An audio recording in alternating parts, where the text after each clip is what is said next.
Ya. Ini terkait dengan telecommunication.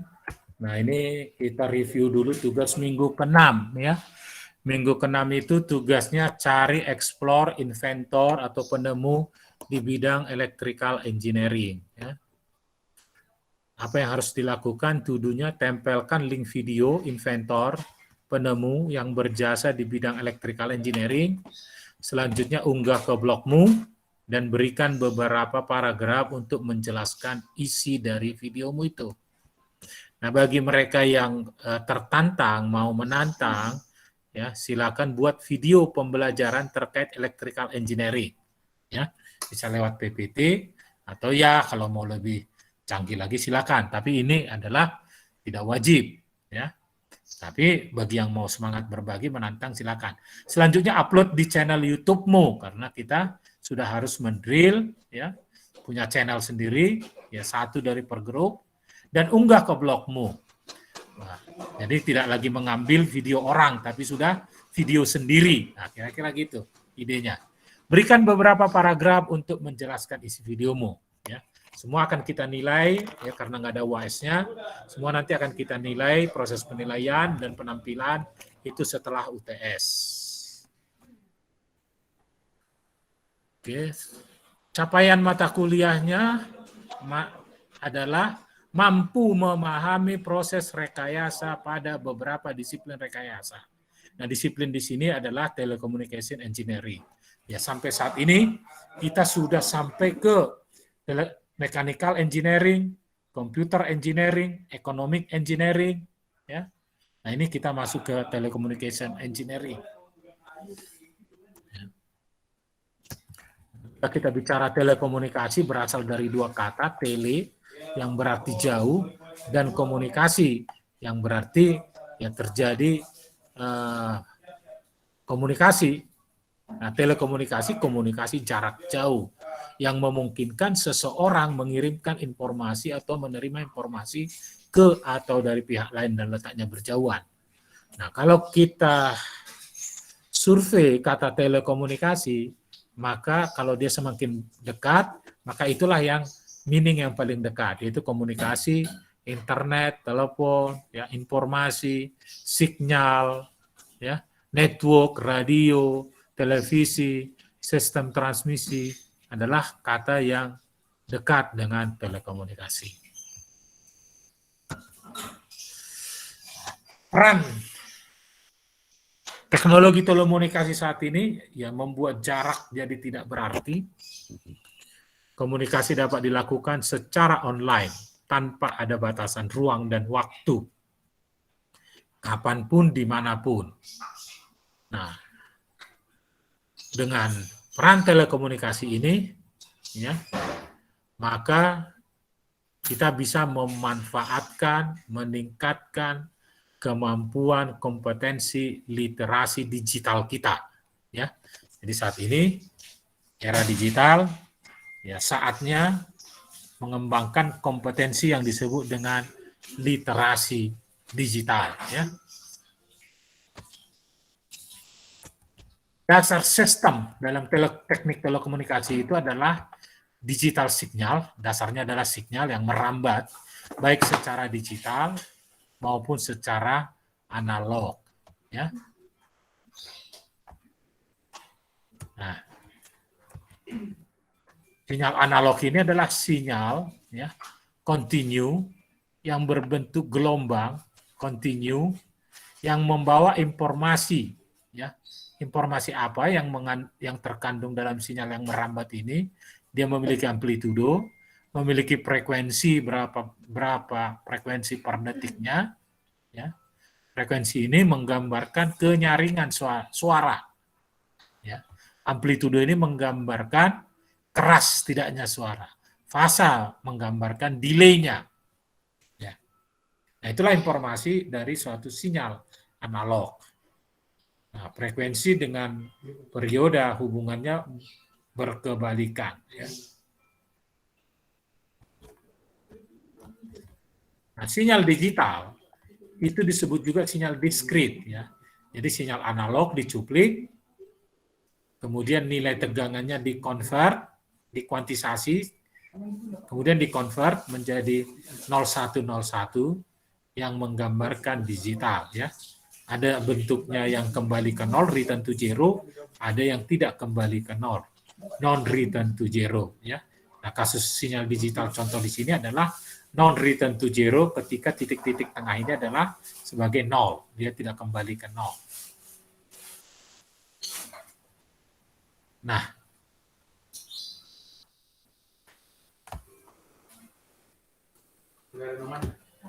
komputer, ya, itu dilewatkan modem. Nah, itu biasanya kita modem itu modulasi demodulasi, komputer itu sendiri digital sinyalnya keluar, tapi dikonvert dia karena transmisinya adalah analog. Ketika transmisinya analog, maka ya dia butuh modem, ya, butuh konverter.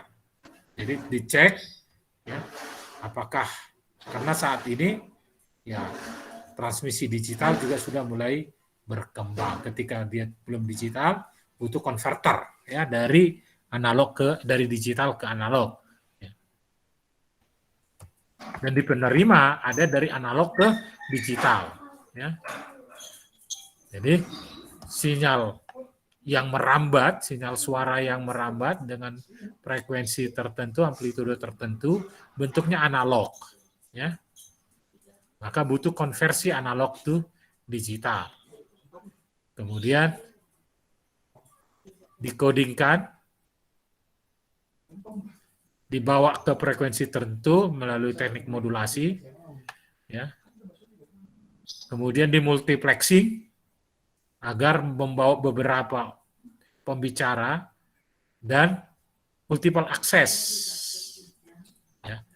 Banyak yang mengakses dari radionya. Di bagian penerima dikonvert dari digital to analog, ya. Decoding lawannya encoding, demodulasi lawannya modulasi, demultiplexing lawannya multiplexing. Ya. Aplikasi dari sistem telekomunikasi ini sangat luas, ya. Salah satu adalah di perbankan seperti ATM, ya, telekonferensi, telekomuting, ya, bekerja tidak dalam kantor, komputasi grup kerja, ya. Sekarang karena sudah banyak bicara kolaborasi network, ya, itu adalah implementasi dari telekomunikasi. Ya, di perbankan juga ada electronic data interchange, ya. Itu juga peran perkembangan teknik telekomunikasi yang memungkinkan data bisnis, ya, seperti dokumen pesanan, pembelian dari suatu perusahaan yang memiliki sistem informasi dikirimkan ke perusahaan lain yang juga memiliki sistem informasi, ya. Dalam komunikasinya itu adalah komunikasi dari server to server. Nah, dari sistem telekomunikasi ada media transmisi, ya, yang menghubungkan antara pengirim dan penerima, baik secara fisik, ini fisik, kabel, ya, kabel bisa optik, bisa koaksial, bisa telepon, atau non fisik, ya, wifi, jadi tanpa fisik, tidak menggunakan kabel. Jadi kabel tadi ada kabel terpilin, ya, biasanya untuk telepon. Kemudian yang UTP unsealed, ya, ini unsealed, tidak ada shieldnya, no shield, tidak ada shieldnya. Ini sealingnya kayak seperti ada besi, ya, shielding, pengaman, ada pengaman. Jadi kabel di sini ada yang pakai pengaman, ada yang tidak. Koaksial juga salah satu media kabel, ya. Ada juga pengamannya, koaksialnya sendiri adalah yang paling tengah, ya. Ada isolasi, ada kabel pengaman, ya.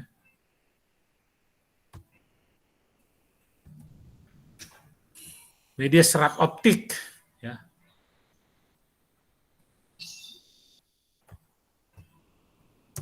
Media tangkap kabel itu radio, gelombang mikro, satelit, ya. bahkan inframerah, ya. Tuh.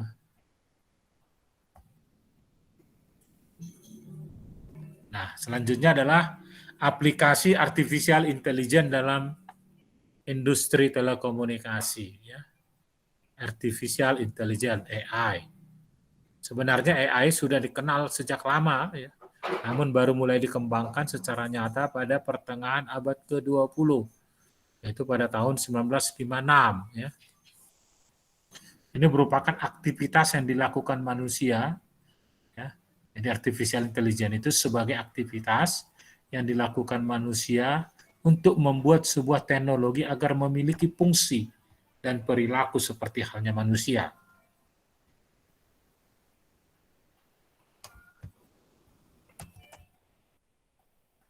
Nah, prosesnya. Dua hal penting yang tidak dapat lepas dari perkembangan kecerdasan buatan. Apa itu? Big data dan computing power. Ya. Untuk dapat membuat sebuah perangkat memiliki kemampuan berpikir seperti manusia, diperlukan data dalam jumlah yang luar biasa. Ya.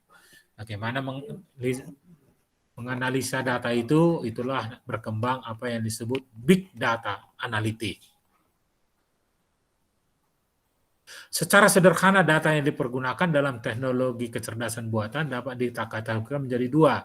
Data berupa gambar, visual, dan data non-gambar, teks, bahasa, atau angka.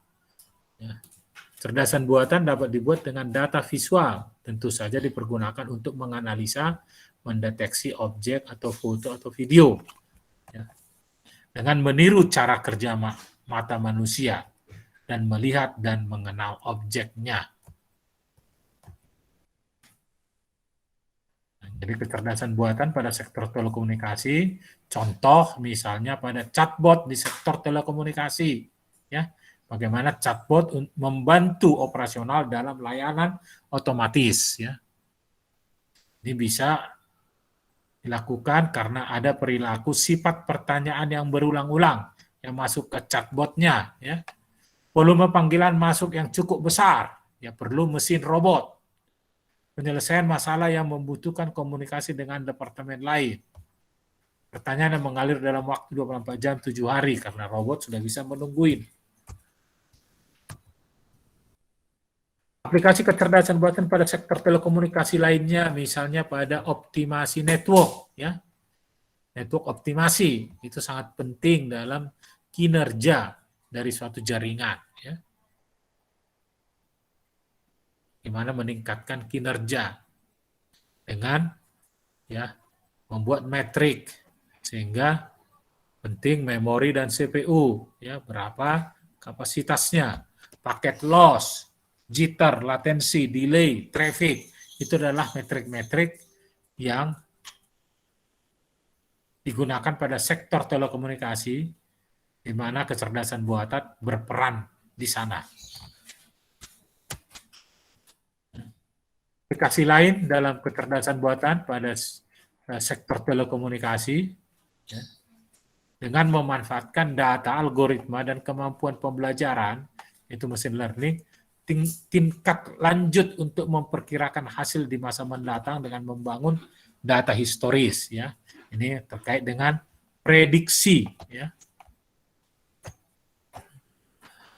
Oke, kita akan akhiri. Sebelum akhiri, kita tugas ya minggu ke-7 ini cari explore aplikasi kecerdasan buatan pada sektor telekomunikasi. Ya, silakan dicari ya videonya ya. Ini salah satu contoh, nanti kita putar. Tempelkan link video bagaimana kecerdasan buatan ya AI digunakan di industri telekomunikasi. Selanjutnya unggah ke blogmu dan berikan beberapa paragraf untuk menjelaskan isi videomu. Nah, tidak wajib, tapi bagi yang mereka tertantang, ini adalah tugas menantang, buat video pembelajaran terkait telekommunikasi engineering. Selanjutnya upload di channel YouTube-mu dan unggah ke blogmu. Berikan beberapa paragraf untuk menjelaskan isi videomu. Ya.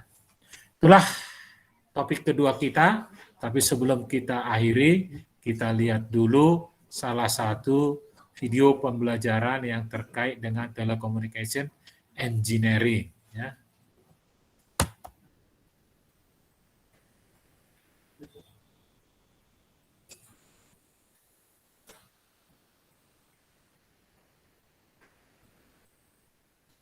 Home. There's no place like it. Follow me, Nick Offerman, as I take you on a... Throughout the years, telecoms have navigated masterfully through the many changes and shifts in technology, always staying ahead of the curve, transforming from landlines to mobile carriers, from voice calls to messaging and data-centric networks, continuously innovating to simplify day-to-day activities, constantly searching for the answers to efficiency and optimization. Telecoms, the time has come. Bring process automation and customer interactions to a whole new level with the support of artificial intelligence and machine learning. Comarch's sophisticated algorithms can detect any abnormal or suspicious activity in basically any process, interaction, or output generated by the system in real time. As broadband and wireless networks grow, it becomes almost impossible to manage them effectively through traditional manual processes. Plus, the complexity of the next generation of software-defined networks, numerous network slices, additional 5G capacity, equipment, and performance requirements. It's going to get even harder. Smart and automated processes are essential. Through them, telcos can now effectively maintain, monitor, and optimize their network to connect high volumes of data stored in their numerous distributed systems with ease. Comarch's AI and ML provide operators with new insights, enabling educated decision-making based on data that was previously undetected or unprocessable. Our AI identifies the root causes of problems. ML finds and applies optimal solutions. It can make decisions about traffic flow, monitor security, or check processes against fraudulent activities. AI is even able to predict the need for maintenance work by proactively monitoring the state of equipment. AI is the future. Let us take you there. Oke,